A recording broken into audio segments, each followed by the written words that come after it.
Salutations friends, welcome back to my channel. Today's video I'm going to be answering some comments and some questions. So if you'd like to chit chat with me, then let's get into it. First, hi, my name is Kristin. I run this channel called Beauty Meow. It is primarily fragrance related channel where I bring you fragrance related discussions, chit chats, recommendations, reviews, and the like. So if you like that type of content, don't forget to subscribe to my channel and give this video a thumbs up. I really appreciate the support. Now, if you don't know what this type of video is, it's obviously a very casual video. I like to go through old comments and kind of respond and have way more in-depth discussions. These videos can range from 15 minutes to like an hour and a half, so I'm not quite sure how long this video will be, but there are some comments that I wanted to talk about. The other thing I want to say is that if this is your first time tuning in, hi, my name is Kristin. I am a fragrance enthusiast. I am not an authority. So I am somebody who likes to use my YouTube channel to sit and talk about fragrance, bring you guys consumer reviews, and talk to you guys about my thoughts and opinions in the world of perfumery, but I am not an authority, so please do not take my word as law. It is not. But let's get into the video. So the first comment is from a video that I did a few years ago when I was reviewing Raja Amber Oud, and this comment is from Jo Marie, and their comment is, hello, from your own preference between Grand Soir and Amber Oud, which one do you think smells better on a man? Thank you. Now I think what I'm going to interpret is that based on what popular branded men's fragrances, like what's marketed to men, what's marketed to women, like side of the fragrance aisle, which ones do I think would smell sexier, but also basing it on that, but also my own personal preference. But based on all of that, I think it's the same thing, and it's actually Grand Soir. Now, I love Amber Oud. I think Amber Oud is a really fantastic fragrance. I think it's one of the better fragrances from the House of Raja, and I also think it is a great kind of basically representation of what that brand is. It's really elegant, it's really beautiful, it's really sophisticated, it's really elevated. It's just a really gorgeous scent. But what I like about Grand Soir is it has a little bit more presence and a little bit more just kind of oomph, more confidence on the skin. That doesn't mean it's a better fragrance than Amber Oud, but if you were to think about which one would be more intention grabbing, more confident, kind of more present, a little bit louder on the skin too, I would say that I think Grand Soir would kind of edge out Amber Oud as being something a little bit sexier, a little bit more attractive on a guy than Amber Oud, but you can't go wrong with either. This next comment has a reply, and I think this is a great thing to talk about. And it's on my Dolly Parton Sent From Above fragrance review. And if I mispronounce your username, I am so sorry. But Sue Imbuer wrote, I heard from a friend who bought it that this smelled like an Avon level perfume. Not spectacular. I like high-end expensive fragrances. Like a good handbag, fragrance has to over-deliver. And I think that that's perfectly valid and a great way to kind of basically say, if I'm going to spend my money on it, I don't mind spending more and feeling like I invested in something worth it. And I think that's a great way to be. And then Trinity M responded, makes sense, although I think it's worth noting that this isn't meant to be that. It's supposed to be for the average consumer who can't afford those and wants to smell nice but doesn't have time or money to worry about complexity. And I think that those are so, like, such a valid point on both ends. So I have this saying that cheap or affordable fragrances could definitely smell expensive, but expensive fragrances should never smell cheap. Never. If you're paying a lot of money for a fragrance, and I assume an inaccessibly priced fragrance is above $250 or more. Generally, for the average consumer, that is a lot of money to spend on a bottle of perfume. So there has to be different reasons why you would invest that much money in something. And for some people, they want to smell like they invested in something quality. And when you're looking at fragrances that are considered to be nice, beautiful, attractive fragrances, but they don't have the complexity and they don't kind of have that elevation that expensive fragrances have, some people are, you know, not saying that those are bad fragrances, but even if they were spending 50 bucks, if it's something that they didn't feel like was worthy of the $50, it's a waste of $50. They might as well just spend $100 on something and know that they feel like they didn't waste that money. Everything when it comes down to purchasing a fragrance, what's within your budget, what's out of your budget, how you determine your budget is purely subjective and based on the person to person.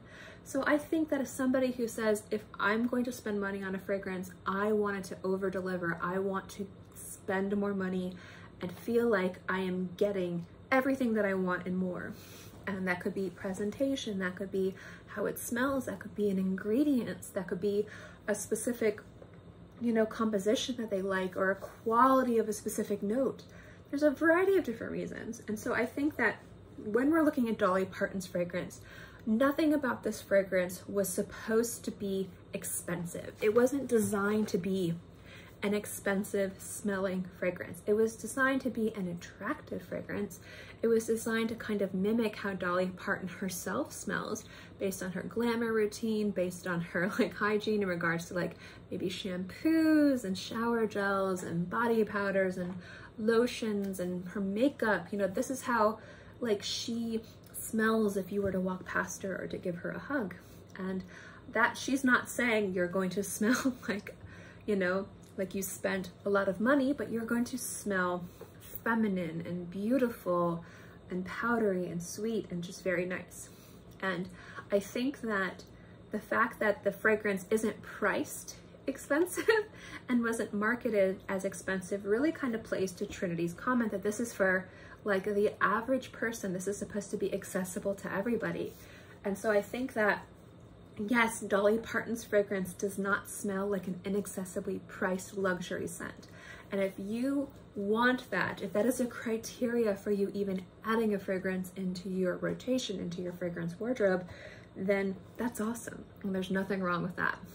But Dolly Parton's fragrance isn't it. It is definitely one of the nicer, a little bit more mature, I think very feminine fragrances that I've smelled in a long time. I actually really like the scent, but I agree, it doesn't smell like a super high-end fragrance.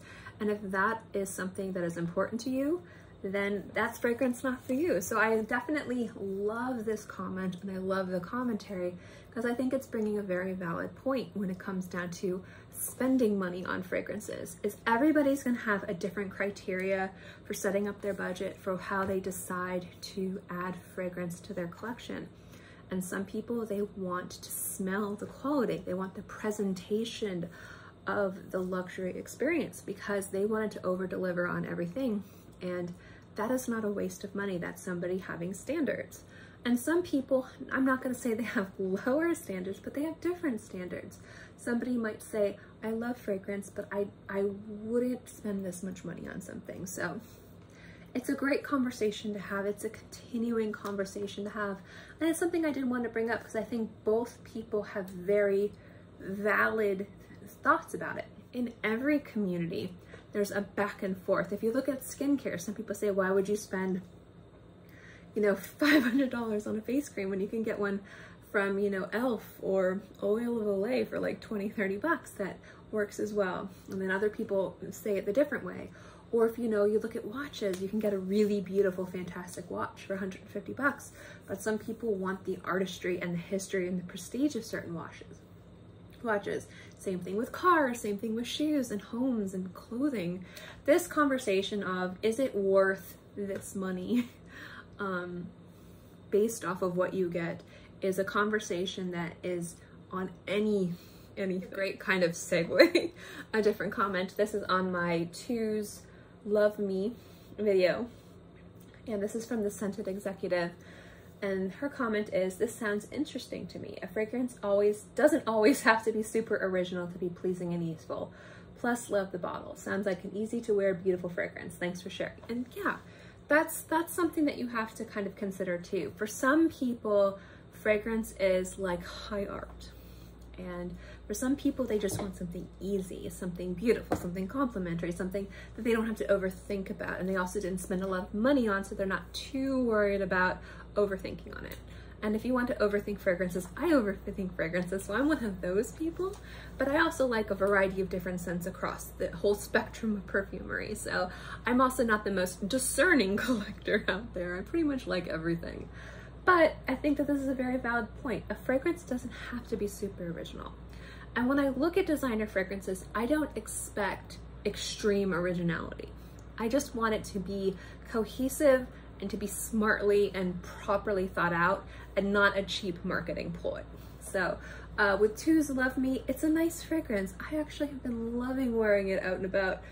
If I smelled it, it wouldn't be something that would catch me off guard, but it is something that works really well for like that dumb grab scent, something beautiful, something confident, something attractive, something that works in a variety of different environments, there we go. Something easy to wear. Sometimes I don't want to smell like the most fecal of ouds. Sometimes I want to smell like watery flowers and musk. So it just depends on the situation. But having inexpensive, easy to grab fragrances for when I have to go to the doctor's office to get tons of shots, because that's how my life is. I want to smell nice and maybe not super offensive to the people around me. So fragrances like Two's are the very accessibly smelling, mainstream, crowd-pleasing designer scents work really well for a lot of different reasons, because they're just really nice, and sometimes an easy to wear scent is really good. So the last comment I'm going to go into, and this will be a bit of a conversation, but I like to talk about this, so we're going to be going to the same video, Two's Love Me, Sarah Williams' response: I can't wait to see when you get your new office done. I know it's hard when you have to move or remodel, but the happiness from cleaning and rearranging when all is done is totally worth it. Another great review. Thank you.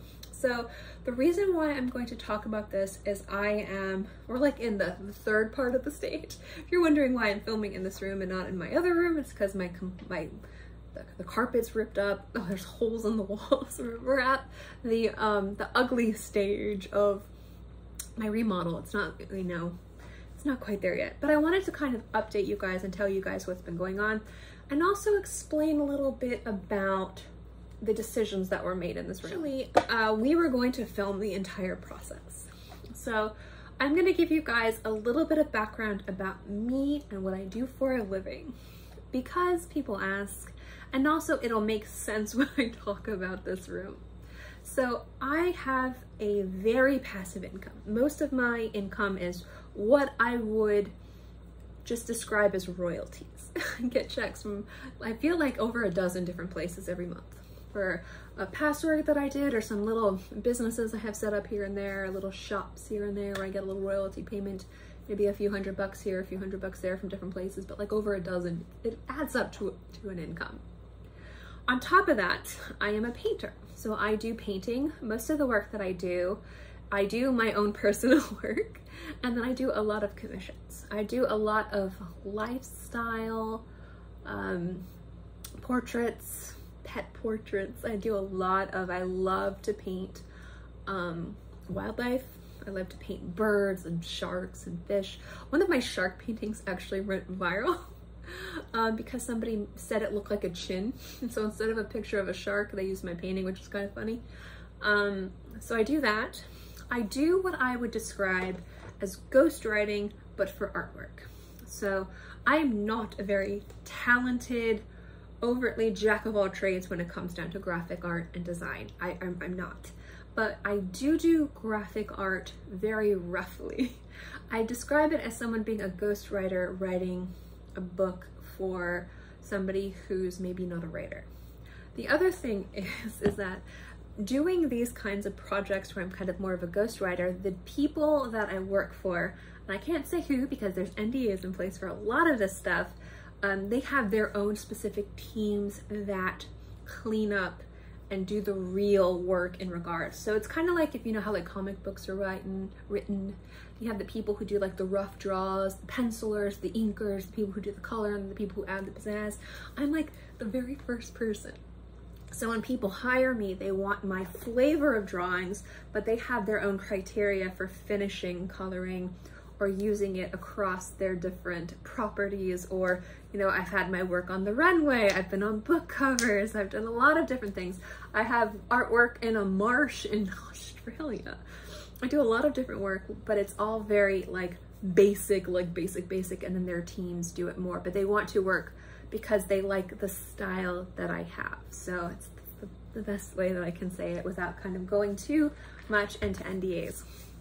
I haven't done that in a while. That's very feast or famine work. Normally somebody will reach out to me and they'll say, hey, you know, for the next year I need this, this, this, this, and this. And then a year or two might go by where I don't have anybody reach out, and then I might have 6 months where I have 3 people. They come to me, I don't reach out. But it's really cool when I do that. It's also very lucrative when I do that as well. The other thing, aside from doing all that, is I also own several different businesses. Now, one of my businesses, my main business, is on hiatus, and I do etched glassware, art glass, high-end glassware for yachts. Yacht people spend a lot of money. Oh, I think the most I've sold was like, for like over $1,000, like a set of like 6 wine flutes. Like, it's a lot of money. And they bought more than one set. Like, ooh. People like, it's really cool actually, because there was this one yacht, and anytime they would travel, they chartered their yacht a lot. So what they wanted is for the people that they were chartering, when they went to different ports, they wanted to have special stemware or full sets of stemware for that port. So the yacht photo and then the port. And so like sometimes the people would get to keep the set, sometimes they wouldn't. I think it would depend. But for the most part, it was very high-end stemware, you know, and very expensive. So it was kind of cool to work on some of those things. I enjoyed it very much. I did the artwork, the creative design, the customer service, the fulfillment, and we also had a few little kind of side businesses where, aside from working with very expensive yacht stemware and art glass, we did the kind of like the shot glasses, the pint glasses, things like that. That was kind of fun. And during like Christmas time, that was like the main chunk of our money came, you know, for this like 3 weeks worth of work. And then everything else was like yacht people. You know, when you live by a port, you have a lot of yacht people. And the thing is the yacht people wanted like custom, like artisan made. They didn't want to just order it from a website that lasered it on. They wanted high art, and that's what we did. That business is only on hold because we have to completely rearrange the workroom, the workshop. So our garage is basically our workshop. It's got our CNC router. We have a 3D, 3D printers, a laser cutter, a foundry setup. I have a wheel, a kiln. We have like an entire kind of like separate room that came with the house. That's gonna be like the art room, and where I do kind of more of my fiber art. And then when we moved into this house, we actually were we weren't looking for an expensive house. Like, we weren't looking for something like high-end, like mansion. We were just looking for something that had the space that we needed. So we found this house, which is fantastic. It was like 3,700 square feet, 5 bedroom, 3 bath. And that was great because like we had our work spot. So my workshop, which is my office, has to be used for all of my jobs that I do on the computer. And I also have to be able to have product photography, because when I come out with new products, I also do jewelry design. I've talked about that too. So if I have to take a photo of like a $10,000 necklace for a client, I need to have everything set up properly. My office was originally going to be designed as more of like a photography studio with a small kind of area on the side, but I realized I also needed a place to store my fragrances. So we decided to set it up kind of like, not like a library, but with like bookcases. And so we had everything figured out. We're having something, I think they're called like pantographs, like lighting put on the ceiling on like tracks. And you can pull them down and I can move them anywhere in the room to take photographs. So if I need a photograph of like a small set of glassware or jewelry, but if I need to photograph a large painting, because like I said, I do paintings for clients, or larger pieces of art or other things, you know, I have a whole studio where I can move the light around and make it work. So that's what we've been doing. So getting my new office done, I'm excited, but there's so many different components to it because of everything that I do. I have a very non-conventional job, but I have a lot of very non-conventional jobs. But having an office that is set up to meet almost every single one of my needs has been something that we put off because, you know, when we moved into this house, I was working full time, and that's my dad and mom came to stay with us because my dad was very sick. And then unfortunately my dad passed away, and then my mom was gonna come stay up with us for a few months before she bought a house. and then there was that car accident, and there's just been a lot of things, like with COVID, there's been a lot of things going on. So now is the time we have to do this project, which is great. I'm really excited for, but I'm also really excited because this means that a lot of the jobs that I've turned down, or just the work that I've had to do, I've had to kind of put on hold because I didn't have the space or the mental capacity to do it. I didn't have enough spoons. This will solve a lot of that. This will free up a lot of my anxiety to be spent somewhere else. So we were going to do IKEA cabinets. I had to have them be wood. It's not because I'm like, you know, pretentious. It's more to do with there's a lot of humidity in Florida and my fragrance collection is rather large. So I just wanted to make sure that they were safe. So I didn't need like fine mahogany bookcases. Just, you know, pine is fine. Just as long as it wasn't going to warp too much. We originally were going to build them. Prices for the materials were going to be like ridiculously expensive, but now IKEA basically has those cabinets are on back order. So if we can't get them within the next few weeks, we're just going to build. So we're actually designing everything now. So if we have to make the decision to build, we already have all the work done. So that's where we're at. So I'm excited for the new workspace. I'm going to be really happy to just finally have my workspace. We're building a table, we're probably building the cabinets at this point. I'm just excited to have everything set up. So yeah, I'm glad somebody else is excited. I haven't been able to talk too much about it, even though I do mention it every video because I am in a different situation. I'm pretty much sitting in front of my computer in my gaming chair, just, you know, in between working on some artwork, just filming. So I'll be excited to do that. Now, I did say before that when I show off the room, because I'm going to show you guys because I'm really excited about it, it's going to look like I set it up as like a filming room for YouTube. And I have this like fear that people are going to think that I'm like sinking so much money into this room for YouTube. YouTube is my hobby, you know, and this room is being set up for my jobs. However, I will be able to really utilize it for my YouTube hobby. I am not a professional YouTuber. I do make a little bit of money from YouTube, but YouTube is a way for me to interact with people who care as much about fragrance as I do, or in a lot of cases, a lot more. I am not an authority with YouTube. I'm not coming at you knowing more than you do, or even pretending to more than you do. I can't even say words. Like, why anyone takes me seriously, I don't know. I just like to share my thoughts and opinions on fragrance and have conversations and discussions. You know, this is just a way to kind of share my love of perfumery with other people. So, I just didn't want people to think that I was doing this for my YouTube hobby. I'm like, no, it's for my business. I don't talk too much about my business. I don't like to use, this is gonna sound real stupid, I don't like to use YouTube to promote my business or myself.